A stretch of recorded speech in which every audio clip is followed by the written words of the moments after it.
میں نے کہا جب تک اصل ہدف نہ بتایا جائے تو قرآن کا حق ادا نہیں ہوتا.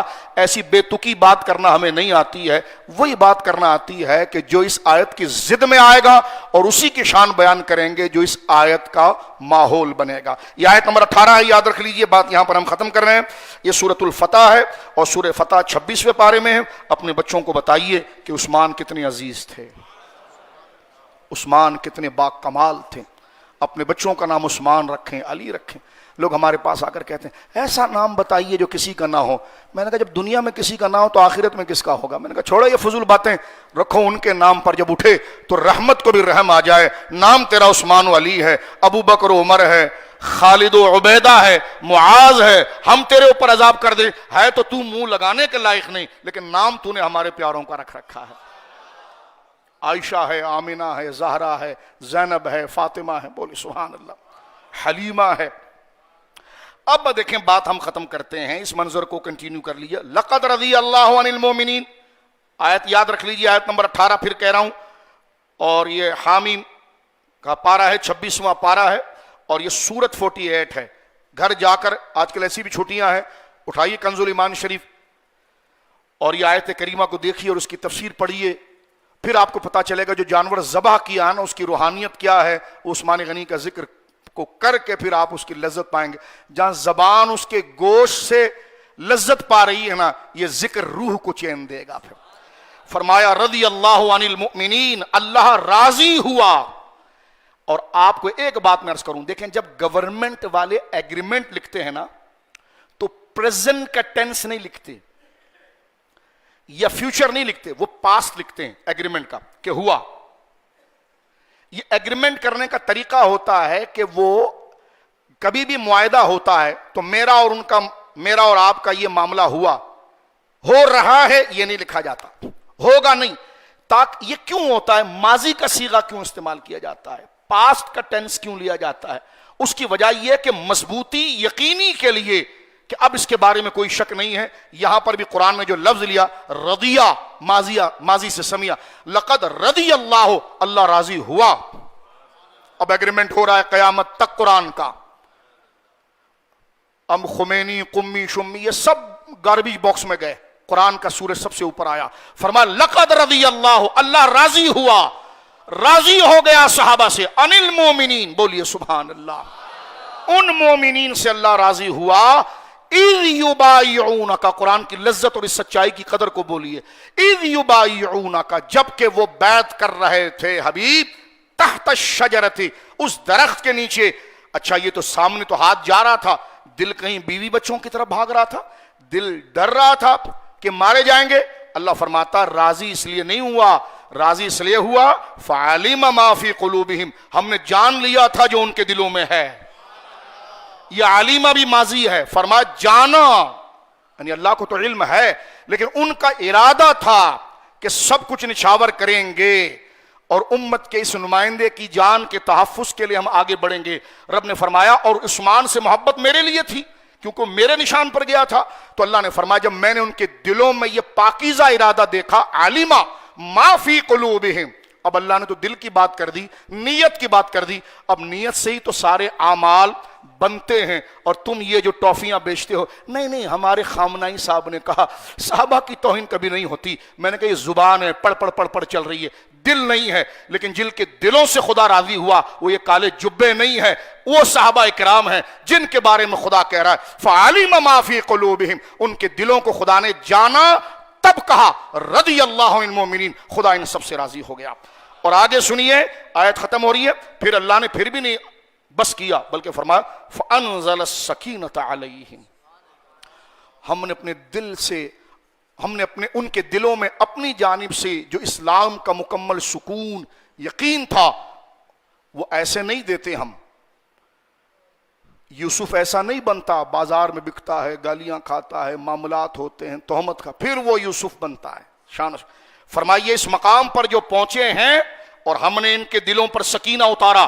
سکینہ سے مراد اب ان کے دل میں اسلام کے خلاف کبھی شک نہیں آئے گا, کبھی مال کی ہوس نہیں آئے گی, لالچ نہیں آئے گی. اور یہ سب سے اینڈ درجہ ہوتا ہے جب بندہ مکمل جد و جہد کر کے اپنے عمل کو پیش کر کے اسٹرگل کر کے قدرت کو یہ ثابت کر دیتا ہے کہ میں 2 نمبر نہیں ہوں، اور قدرت پھر امتحان اس کے دل سے لیتی ہے کہ صرف ظاہری ہے یا دل میں بھی ایسا ہے، اور قدرت جب دیکھ لیتی ہے دل بھی ایسا ہے، اس وقت فائنل رزلٹ آتا ہے کہ جاؤ اب ہمیشہ کے لیے تم کو ہم نے اپنا بنا لیا ہے۔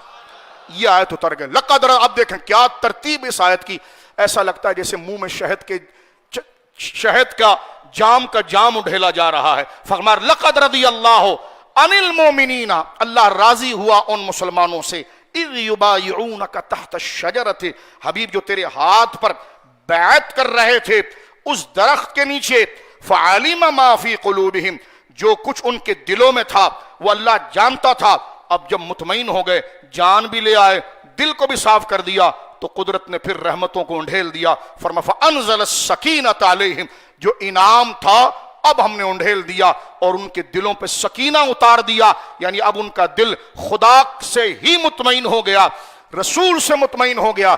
سکینے کا معنی اطمینان، اطمینان کا معنی ہے کہ بس یہی در ہے، اس کے سوا کوئی در نہیں ہے، ادھر ہی بس کر دیا۔ فرمایا وَأَثَابَهُمْ فَتْحًا قَرِيبًا، اور ان قریب ان کو اسی مکہ پر ہم غلبہ دیں گے، اس کی بشارت ہم نے عطا فرما دی۔ اللہ رب العالمین مل کر کہیے آمین کہ عثمان غنی کی تربت مقدسہ پر کروڑوں رحمت اتارے۔ ابھی امام خطبے میں ان کا نام لے گا، ان باتوں کو یاد رکھ کر اس کی لذت پائیے گا۔ زبان سے تو کچھ مت کہیے گا سبحان اللہ، اس لیے کہ اذان ثانی کے بعد نماز کا وقت شروع ہو جاتا ہے، نہ ہاتھ اٹھا کر دعا کی جاتی ہے، نہ زبان سے کچھ کہا جاتا ہے، بس مزے دل میں لیے جاتے ہیں۔ اس لیے کہ جو ظاہر تھا وہ ہو گیا۔ اب اذان کے بعد قدرت نے پہلے چیک کیا کہ یہ آ گئے، فزیکل طور پر چل کر آئے، بیٹھ گئے۔ اذان کے بعد ہمارا دل چیک ہوگا، اور اس میں دیکھا جائے گا کہ جو کانوں نے سنا، جو آنکھوں نے دیکھا، جو گھروں سے نیند چھوڑ کر یہ مسجدوں میں آ گئے، اب دل چیک ہوگا کہ واقعی میں ایسا تھا، اور دل اگر اس کے موافق ہوا تو پھر ہر سجدہ قبول ہوگا، اور یہاں مسجد سے نکلنے سے پہلے خدا اس کی مغفرت کر دے گا۔ لہذا اب اصل مرحلہ شروع ہو رہا ہے پریکٹیکل کا۔ یہ تھیوری تھی، اذان جیسی مؤذن دے گا اس کے بعد ہمارے دلوں کو چیک کیا جائے گا، اور یقیناً اس لیے یہ بات تھوڑا ٹائم لے کر قرآن کے ذریعے بیان کی گئی ہے تاکہ شیطان اور شیطنت کا دفاع ہو جائے، اور اذان کے ساتھ جب اذانیں گونج رہی ہوں تو زبان پر اللہ اکبر، دل میں خدا کی یاد، اور اس کے ساتھ اس نیک بندے کی محبت کی لذت بھی آ رہی ہو جس کی تعظیم کو قرآن نے بیان کیا۔ اور وہ کون ہے؟ کامل الحیاء والایمان مجہز جیش العسرت فی رضا الرحمن سیدنا مولانا الامام ابی عمرو و عثمان ابن عفان رضی اللہ تعالی عنہ۔